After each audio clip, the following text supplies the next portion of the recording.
Президент Российской Федерации. The President of the Russian Federation, Vladimir Vladimirovich Putin.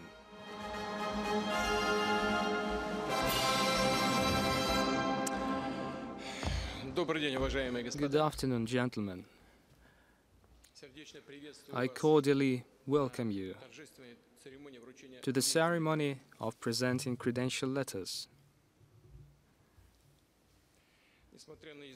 Despite the necessary and the well-known restrictions in this context related to the coronavirus epidemic, we believed it is important that we hold this event as the tradition goes in the Kremlin.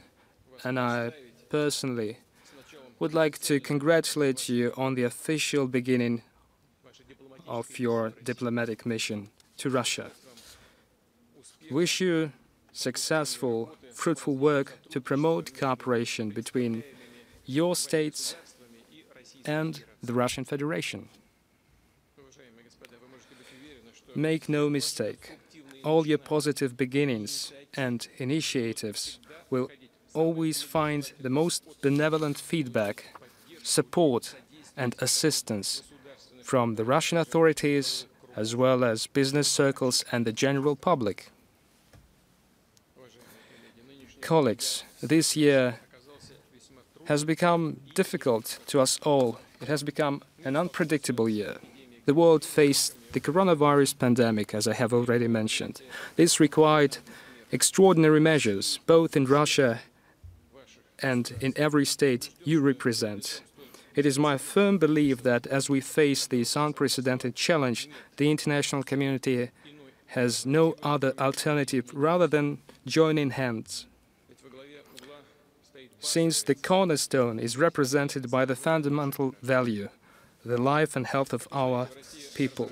As you are aware, Russia has already developed and uses the world's first coronavirus vaccine, Sputnik V. We have registered the second one, Epivac Corona. Now, it is important that we launch mass production in Russia and start mass vaccination. The third one is in the pipeline.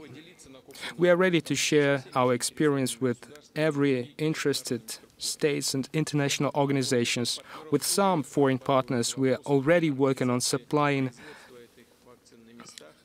this vaccine and launching local production of this vaccine.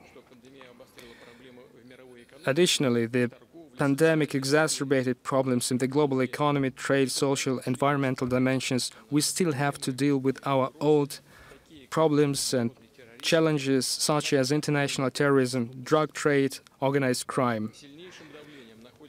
The entire system of international security, strategic stability and arms control is under heavy pressure.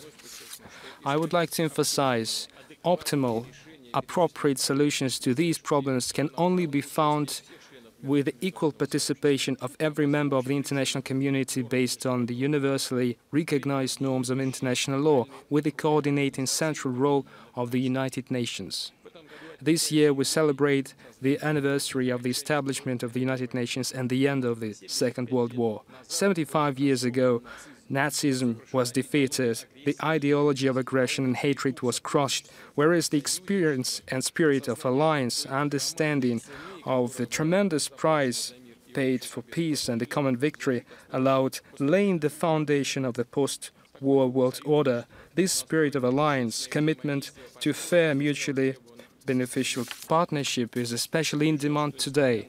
It is my conviction that despite the current difficulties and disagreements, we have to energetically remove these disagreements to promote the uniting international agenda. That's something we were guided by suggesting an initiative to hold a summit of permanent members of the Security Council, that is, countries who are especially responsible for ensuring stability and security in the world. We hope that this summit takes place in the face-to-face format at that, as soon as the epidemiological situation allows us. Let me note that Russia, together with other countries, participated in this month in some prominent international high-level events in the framework of BRICS, Shanghai Cooperation Organization, the Forum of the Asia-Pacific Economic Cooperation, G20, as well as the East Asia Summit. And I hope that the implementation of agreements reached in their wake will contribute to overcoming not only the impact of the pandemic, but also to improving the worldwide context, ensuring and making the whole global development sustainable and predictable. Let me also specify that Russia has recently taken significant measures as an intermediary in settling one of the oldest conflicts. We have taken energetic efforts to stop combat in Nagorno-Karabakh, which claimed thousands of lives of the people of our friends Azerbaijan and Armenia. We followed key agreements reached within the OSCE Minsk Group, specifically between its co-chairs Russia, the United States of America, and France. The main that we have achieved is to stop the bloodshed, to specify in the trilateral statement by the presidents of Russia, Azerbaijan, and the Prime Minister of Armenia the ceasefire. Now, the region hosts, in accordance with this statement, Russian peacekeepers. They monitor the compliance with the ceasefire. They ensure security of civilians, escort returning refugees, and humanitarian cargoes. The situation in general is stabilizing. The Russian Humanitarian Response Center is starting its functioning. It will provide assistance to the residents of affected areas, restore infrastructure, providing conditions for normal, peaceful life. And we hope that relevant international organizations take a substantial part in these efforts. We assume that all these creates prerequisites for long-term and full-fledged settlement of the old conflict on an equitable basis for the benefit of the Azerbaijani and Armenian peoples. Gentlemen, as the tradition goes, I would like to say a couple of words about the relationship between Russia and each of your states. We support further strengthening of good neighborly ties with the Democratic People's Republic of Korea, whose 75th anniversary of liberation was celebrated this year too. Its freedom and independence were secured by the Korean patriots fighting side by side with the warriors of the Red Army. We are ready to promote efforts throughout the entire range of bilateral agenda, as was agreed upon during the highest-level Russia-Korea meeting in Vladivostok last April. As to the nuclear problem of the Korean Peninsula, our view is well known. It has to be addressed by diplomatic means only, by negotiations. Our relationship with the Republic of Rwanda is developing in a friendly manner. The Rwandan colleagues actively and meaningfully participated in last year's first Russia-Africa summit in Sochi. In accordance with the agreements reached there, we expand cooperation in such dimensions as energy, including the atomic one, geological survey. We'll continue training Rwandan civil and military professionals in Russian universities. We intend to strengthen mutually beneficial ties with the Islamic Republic of Pakistan in economy, trade, energy, ensuring regional stability. We are satisfied with the partnership with Islamabad within the United Nations and the Shanghai Cooperation Organization. It is based on the commitment to international law and close views on the majority of key foreign policy issues.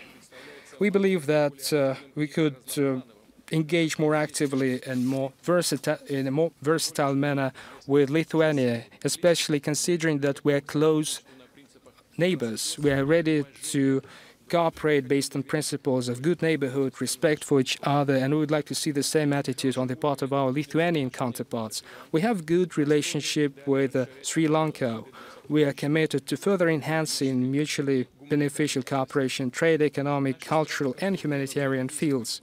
Our countries positively engage in the international scene, specifically within the Shanghai Cooperation Organization. There, Sri Lanka has a dialogue partner status. We maintain partnership with the Republic of Peru. We work jointly within the United Nations and the Asia-Pacific Economic Cooperation Forum. We express solidarity on such important international aspects as countering-terrorism, drug trafficking and organized crime. We sincerely hope that the leadership and people of Peru will be able to successfully overcome the current domestic political disagreements while acting within the constitution and the legal framework. We are also interested in promoting further political dialogue and intensifying trade and investment engagement with Malaysia. Last week, as is known, I participated in the summit of the Asia-Pacific Economic Cooperation Forum. It was held with your country presiding over it. Despite the difficulties related to the pandemic, our Malaysian partners have done a lot of work. They prepared a serious package of outcome documents for leaders' approval, including the joint statement on long-term APEC development goals until 2040. We are committed to further strengthening positive ties with Iceland, both on the bilateral basis and in the framework of multilateral organizations. By the way, Iceland currently presides over the Arctic Council, and they're going to give the presidency to Russia next year. We see good opportunities for implementing joint projects in fishing, fish processing and shipbuilding, in innovative technologies, geothermal energy, agriculture. With our northern neighbor, the Republic of Finland, we have traditionally close, truly good neighborhoods. This is true both for the political dialogue and for the cooperation and trade, economic and other dimensions. We with President Sauli Niinistö regularly and constructively discuss topical bilateral and international issues, including the strengthening of stability and security in the region of the Baltic Sea and in Europe in general. We develop in a consistent manner our relationship with the United Arab Emirates. Let me note that in November 2019 we paid a state visit to Abu Dhabi and held rather successful negotiations with the Emirate leadership. We are ready to maintain the meaningful partnership. We have a lot of areas for cooperation, be it investment, medicine or energy. The cooperation between Russia and the Grand Duchy of Luxembourg is being actively promoted in political, economic and cultural dimensions. I would like to use this occasion to express my appreciation to Prime Minister Bettel for his initiative to set up a monument to commemorate the Soviet citizens brought by Nazis to the Grand Duchy for forced labor during World War II. We noted this fact, and the Russian public valued that very much. The peoples of Russia and Montenegro have century-long traditions of friendship and spiritual affinity, and we hope that that's going to be the way for our intergovernmental cooperation. Russia is ready for it.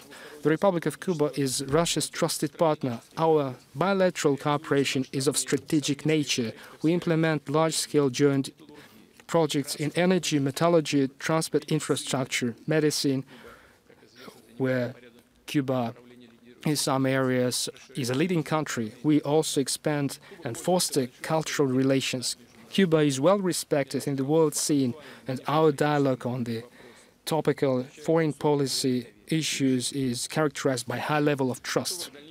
We are open to further specific engagement in trade and economic as well as cultural exchanges with the Kingdom of Belgium. It is important that we maintain context on the topical international aspect that meets our interests on both sides. Our relationship with the Kingdom of Saudi Arabia, one of the leading countries of the Middle East, follows the growing trend.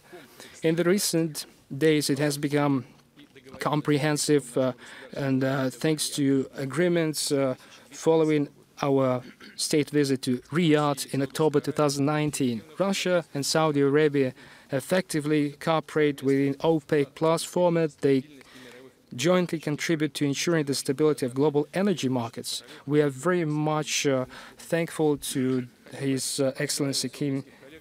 I would like to congratulate our Saudi counterparts for successfully holding G20 summit. We are well aware of the difficulties they faced, but we are going to continue working on implementing agreements reached during the summit.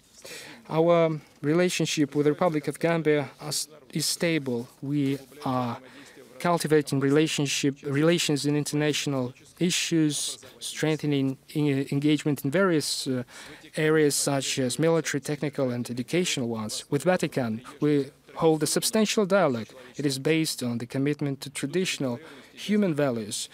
In the spirit of agreements reached during our meeting with Pope Francis last July, we enhanced cooperation in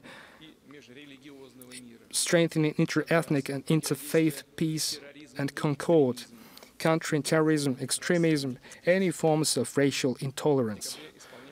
This December, we are celebrating the 60th anniversary of establishing diplomatic relations with the Central African Republic. We sincerely wish the earliest settlement of a difficult situation in the country and support the UN Stabilization Mission in the CAR. Our relationship with Israel is mutually beneficial, multifaceted. We hold a substantial political dialogue. We hold regular communications with Prime Minister Benjamin Netanyahu on the topical issues of the international and regional agenda. We are in standing contact. Russia and Israel are unified in their determination to maintain the truth of World War II, to counter attempts to falsify history, to forget the memories of the martyrs of Holocaust and all victims of Nazism. It's important that we have established cooperation with relevant organizations between our countries in fighting the coronavirus, including potential supplies and production of the Russian vaccine in Israel. We value our relationship with the Sovereign Military Order of Malta. It is based on unique historical traditions and traditions of cultural and humanitarian engagement. Gentlemen, I have mentioned only some aspects of relations between Russia and your states. It's only a small portion of a wide range of engagement with all of your countries. We hope that with your active engagement, these relations will be developing further for the benefit of our people, for the benefit of our countries, for international stability and security. I wish you every success in your endeavors in Russia. All the best, and especially it is relevant today, the best of health. Thank you very much, and all the best. Congratulate you on the beginning of your work in the Russian Federation.